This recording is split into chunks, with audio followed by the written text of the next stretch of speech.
Sami, I gotta tell you, man, that I love doing this podcast with you. For sure, Ian. It's so much fun. To be honest, I've never thought I would be a podcast host. So thanks for pushing me to do this with you. You're welcome. But also, we gotta thank Anchor FM. Absolutely. It's everything we need in one place. And they also help us distribute our podcast on Spotify, Apple, and all the other platforms. It's freaking awesome. So easy. So for all of you out there listening, if you're like us and have been thinking of hosting your own show, download the free Anchor app or go to anchor.fm to get started.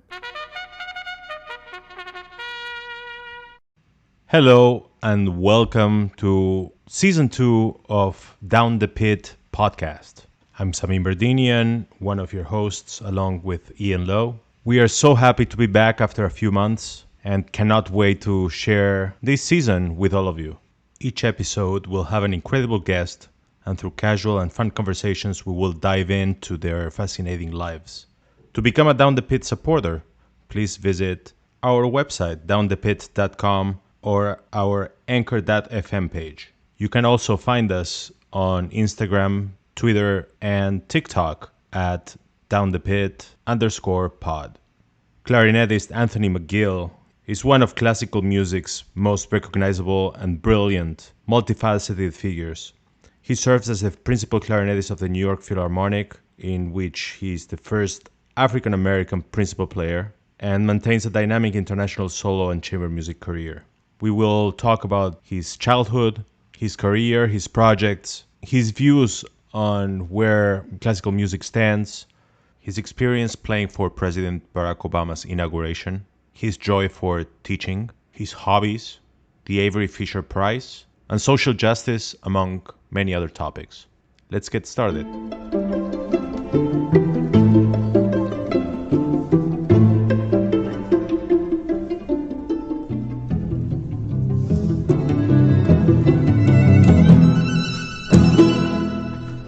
We would like to thank our corporate sponsor, US Pave. For any of your commercial or residential paving needs, please visit uspave.com. US Pave, the national paving company.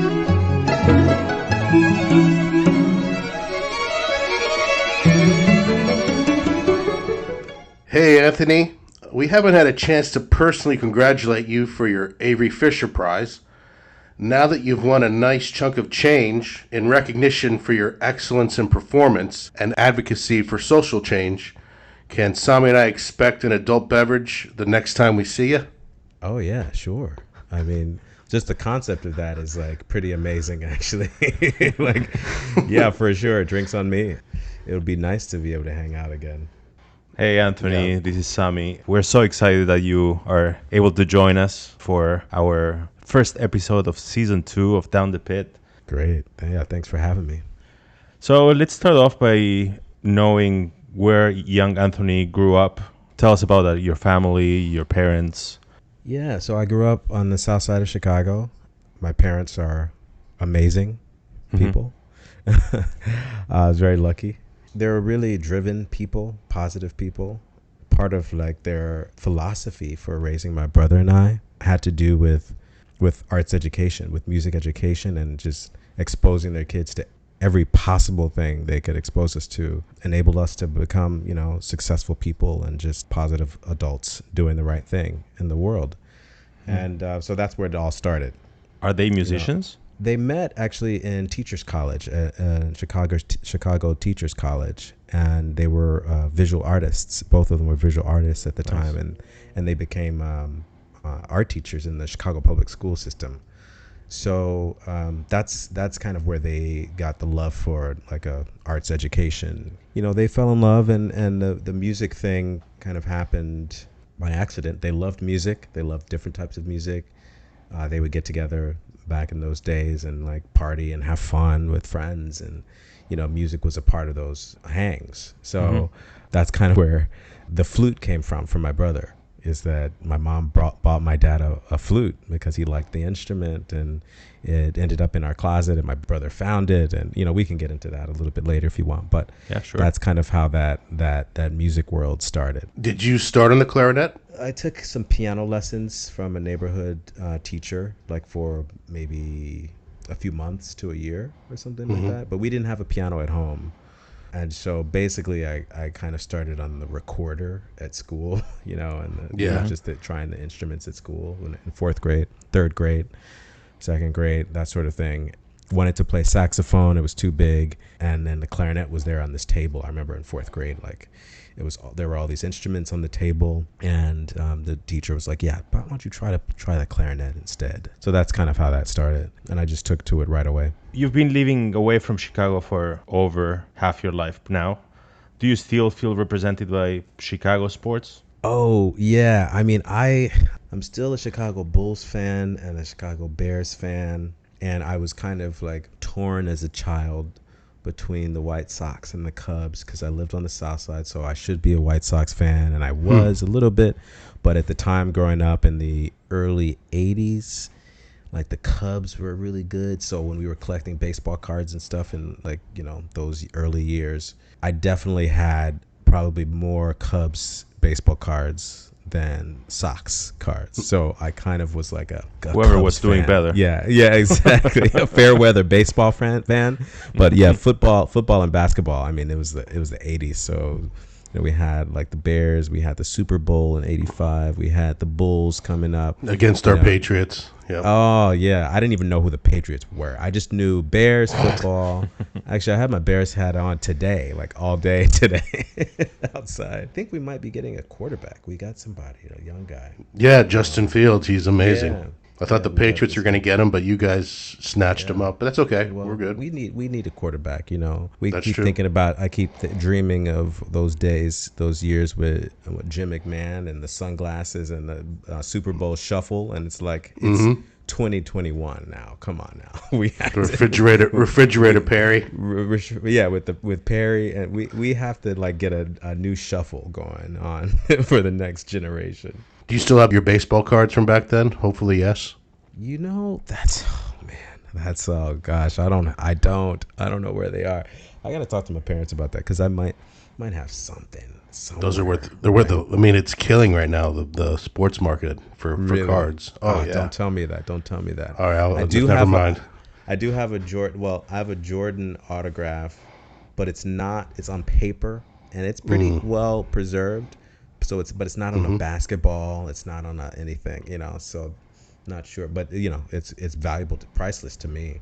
I think we also Absolutely. got Walter Payton. I have a Walter Payton autograph somewhere too.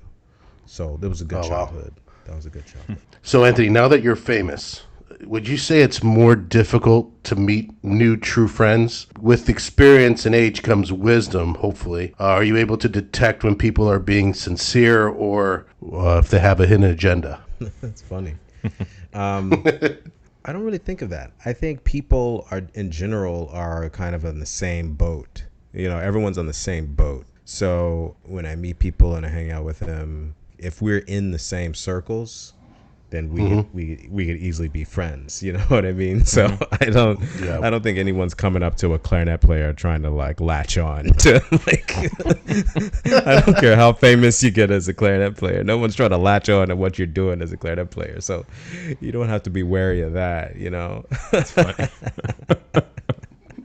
As my best friend, shout out to Julius Riley. He was one of my best friends. He was my best friend forever. From fourth grade. He's not with us anymore. We lost him a few years ago, actually. And I used to say we were hanging out in Chicago in like some mall somewhere. Like as after college, I might have had a job already in Cincinnati, and I was like, "Hey, Julius, I'm not famous, but I'm kind of famous in the classical world." And he never let that go. He never let that go because to him he was like, "Yeah, dude, that's the fact that you have to clarify that is the problem." He's like, "You're never going to get too big for your britches because it's classical, so it's all relative, right?"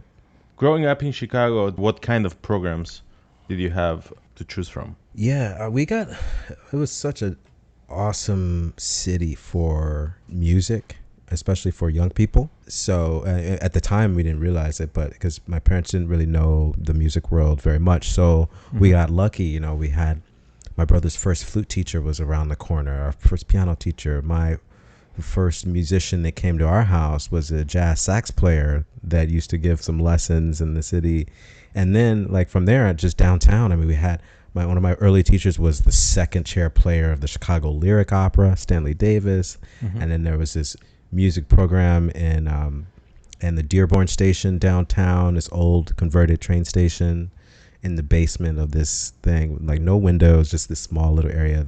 It was kind of like a grassroots community music program called the Merit School of Music, it was fairly small at the time, but we discovered this place and it's like we hit the jackpot, for music education. It was designed for kids like myself coming from the city, who may have not had access to music education in the schools because a lot of the public schools had taken music out of the schools. And we found this community of like beautifully supportive, amazing people that that were giving us like hardcore music lessons and training and friendship and community, on Saturdays and throughout the week, and support and mentorship and all this stuff. So, and there was the Sherwood music program, which I studied at a certain point. There were tons of youth orchestras in the south suburbs and the city and the north side of Chicago. I mean, there were tons of youth orchestras in and around Chicago. A lot of music. 2 classical radio stations, amongst all the other ones. This is the Chicago of that time. I guess George Solti was the music director of the symphony. In my school in 4th grade, somebody had come to the symphony to like talk to us about music. And, it was just like, there was a lot. And my parents are very resourceful. If they don't know something about something as far as like their kids have to do with it, they find out.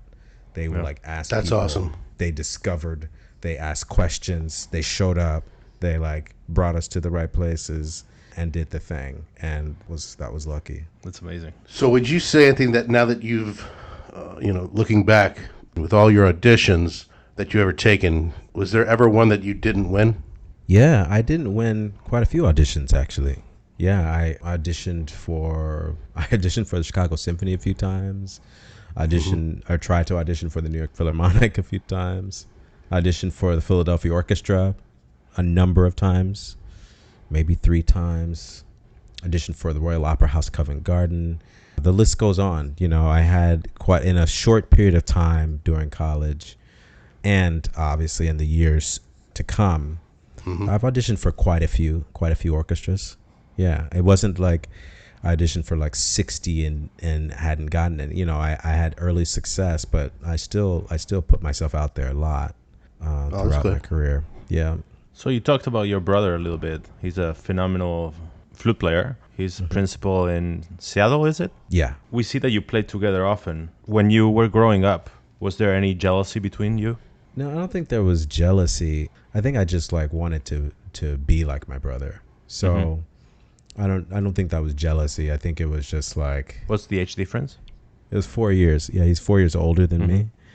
And he was just like a superstar growing up. So I think I definitely wanted to be my brother. So I don't know if that's envy, or I don't know what the term is for like wanting to be like a sibling.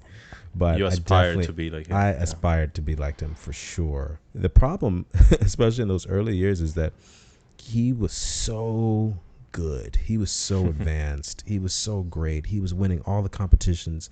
He was doing all the orchestras, doing all of the things. He was on the covers of magazines. He was like in 17 magazine at the time. He was on the cover of this Flute Talk magazine. I mean, that was like the big magazine for the instrument he was on the cover of, growing up. And he played with the Chicago Symphony when he was like 15 or something like that. He won the competition, Illinois Young Performers Competition. He did his debut with Chicago Symphony as a soloist playing Cacciatore flute concerto, violin concerto on flute. In those early years before I even played an instrument. And I'm gonna make my CSO debut this summer for the first time at age Congratulations. at age 42. Yeah. So I'm still trying to catch up with him. That's funny. No, but Would he allow you into his circle? I mean, being the little brother. That's a good question. Yeah, I mean, I think he was super, supportive. He taught me a lot. You know, we would play together, and he would like coach me along. Like he would help me out.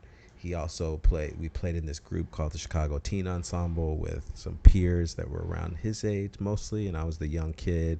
In youth orchestra, we went on tour together to Japan, so I was his little brother kind of tagging along with the whole youth orchestra. I was in like 7th grade, too young to be in the group, but they brought me along, and I got to play with them and like stay in some host families with my brother and stuff. So it was funny. I can't imagine what it was like for him to have this little kid tagging along all the time. But you know, it was, for me, I think it was great because I just got to like, he did let me in. You know, he did like, he was proud of me and he did push me. And yeah, so it was at times, you know, he would tell me stuff that was probably too like tougher for me to like grasp. But I think because of that, I was able to understand like what was necessary, like what was like required, you know, of the business kind of, you know, because, you know, he was a teenager, but he kind of knew what was happening. Like he had great teachers. He knew how to practice. All of that stuff was great. That's great to have that role model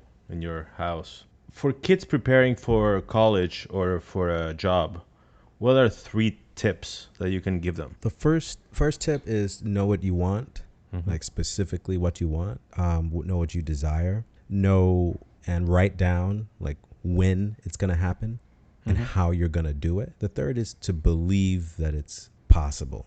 So not to have limiting beliefs about what you're doing, so that you don't prevent yourself from like putting in what you need to put in to get close to achieving your goal. Great advice. And there's probably more. But you wanted 3. On. Yeah, you wanted 3. and you gave him just 3. Yeah, don't limit your goal setting to 3 devices to get there. That's the 4th one. I just failed. Yeah. Aside from your impressive performance resume, you devote a lot of time to teaching. You're at the Juilliard School, Curtis Institute, Bard College, and many other programs. What kind of satisfaction does this give you? And what's your take on the next generation of clarinetists? Teaching is something that makes all of life worth living for me. And that's not really hyperbole or an exaggeration or anything like that. I wouldn't be where I am if it wasn't for like all the people that believed in me, all the people that taught me, that just taught me everything, almost everything I know, you know, besides practice, besides like showing up and doing all that stuff. You need somebody to take you and show you the way, right? And so in a way, the part of my life's work that is the most meaningful for me as a musician, but as a person, as a human on this earth, is about teaching.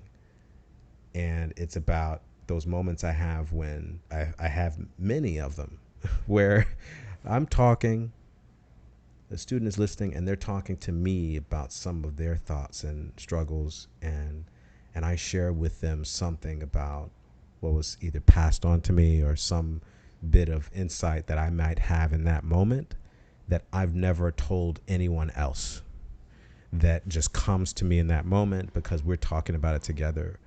And they're shocked and I'm shocked and we're all shocked and surprised and inspired together, and we're all learning together. And it's that kind of inspiration that comes from the students that is the most meaningful thing. I was talking to some students this past weekend in San Antonio. It wasn't even a teaching session. It was more like a mentoring session with some of their young musicians of color in the orchestra.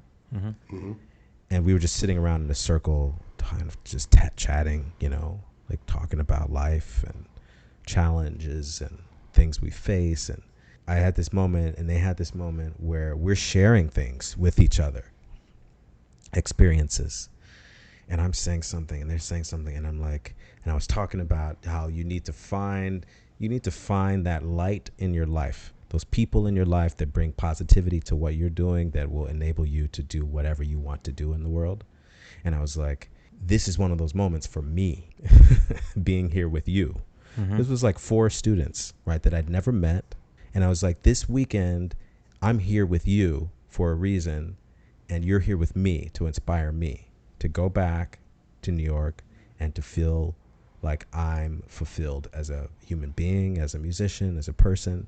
And that's really amazing. So they look at me like, wait, really? Like I'm learning from them, they're learning from me. We're finding that's the light in the sea of like a lot of darkness in the world, you know? Yeah. Like that's kind of what that's about. Is like if the whole point of this thing is that we're supposed to be finding our way, we're like kind of spinning around on this ball in the middle of space with all this seemingly and all of this good and really horrible stuff happening all around us all the time with humanity. Like these are the moments that we're actually like that make it all worth it. And like they're like, oh yeah, okay, I see. It's like, yeah, light attracts light, and that's the whole point of teaching, is that's what you're trying to do. You're trying to shine a light on their lives and at the same time get that reflected back to you. And that's what makes it like really, really, really, really great. So you don't thrive off of any villains then, meaning some professional athletes like Tom Brady, the greatest ever to do it, loves it when people talk trash about him, and he'll put him, those kind of quotes on his locker, and that's how he, trains harder every year and all this other stuff. So that's not Anthony McGill. No. Well, let me tell you, you hit on something really great, and we talked about that too this weekend, because that villains are everywhere, right? Like they're everywhere. If you look at them, that's what I mean. That kind of darkness, that kind of negativity, all that stuff. I talked about like being bullied as a kid. I talked about being made fun of as a kid and as an adult, and I talked about like that's actually the beauty of this whole thing, is that I also use that to continue to fuel me forward, like to not let that get in the way of this. What I'm talking about is that, in a way it's fuel, but it's more like, that's just like, there's so much of that in the world that some of that is fuel, as long as you know that you have the capacity to push all that away and capacity to focus on what you're doing. Because we talked about that. We talked about getting distracted. And the whole point of other people telling you what you can't do is that all they're trying to do is distract you from the task that you have on this earth. Which they're the ones that are insecure. They're the insecure ones. Exactly. Yeah. They're trying to distract you from finding your light. They're trying to distract you from finding your capacity for greatness. And so, if that contributes to it and feeds you forward, because, I get angry. I'm pretty competitive, I think, even though I'm trying to speak positively and trying to talk positively and all this stuff. Definitely competitive. And I told them, I was like, you don't need to ignore the bad stuff. You just need to make sure it doesn't slow you down. Yeah. You just need to make sure it doesn't hold you back, because that's exactly what everybody wants. I was like, if you're trying to make it, make sure you don't actually believe what those people want you to believe, which is those barriers will keep you from becoming who you are already. And they totally understood exactly what I was talking about, because I was like, let's not sugarcoat this. It's not going to be, it's not easy. None of this stuff is easy. And you're not supposed to go blindly through the world thinking that it's all going to be, people are always going to want the best for you. And it's always going to be all these tons of nice people around. And there's definitely an edge to that.